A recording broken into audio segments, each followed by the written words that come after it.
北アナログ太郎さん、武井壮ゼミ生です。ゼミ開いてねえよ。以前死にたい方の質問に先進国ボケだとおっしゃってましたが、飯が食えないという世界の絶対的貧困とは別に、日本には相対的貧困の問題があると思います。生活費が高く、長時間労働で格差広がり、精神的貧困のような気がします。京王線の事件などは死にたい奴が他人を巻き込んだ事件でこれから増えそうです。それもすべて含めて、俺はそう思ってるけどね。生活困窮したりとかさ、そういう苦しい人がいるのも十分分かってんの。で、相対的に貧困を感じて大変な思いしてる人も分かってんの。いるのも分かってんの。だけど、その状態で何か能力を身につけたり、努力をして解決する貧困なのかとか、努力をして何か改善できる国の状態にあるのかとか、それとも、それすらも不可能な場所に生まれたのかっていうのの違いはあると思ってます。はい。だから、俺ができたからみんなにもやれっていうつもりは1ミリもないですけど、俺は本当に親のいない家庭で育って、学費も自分で賄って、中高と、1円も払わずに中高と私立の学校を卒業して、なんとか大学に行って、その大学で陸上競技を頑張って日本一になって、社会で飯食えるっていう状況を自分で作ったから、貧困だったし、親もいなかったけど、そうだな、なんとかできたし。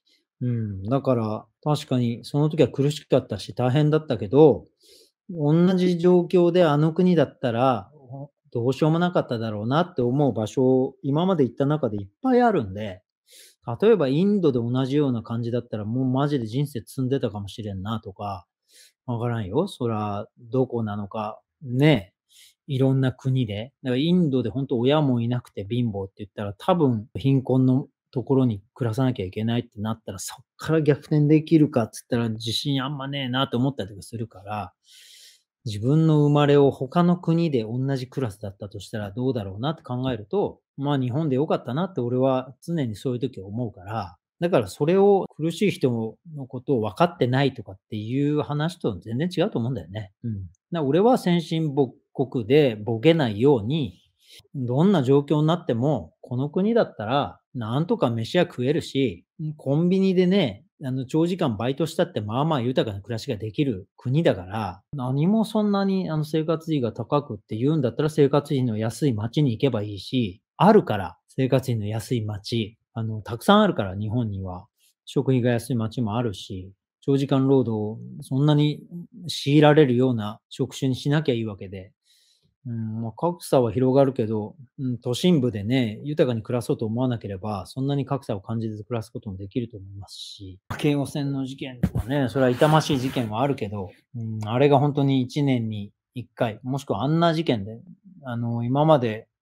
ね、人生で何回も見てないからさ、でもそんな本当に殺人事件だったり強盗だったりがもう日常茶飯事のように起きてる国と比べたら、やっぱりそれが日本は苦しいから起きてるんですよって言われたって、もっとその何百倍もそういう事件が起きてる国山ほどあるから、その時点でちょっとやっぱり平和な国に生まれてみんな感覚が、そうだね、やっぱり豊かなものに慣れてるんだなっていう風にすごく感じるけどね。何をどう言われたって。俺は実際に見て、そういうところでも暮らしたことあるし、行って実感してるから、この国はやっぱり政治的にも難しいなとか、宗教的にこういう国に生まれると女性は難しいだろうなとか、本当に感じることあるから、そういうとこの人たちの苦しみの方が、日本で苦しみを感じてる人よりも苦しいとか言ってるわけじゃなくて、どうにかできる国っていうところで、もうそこにいる人たちよりはチャンスがあるよっていう意味です。意外とそれはみんな分かってもらえないんだよね。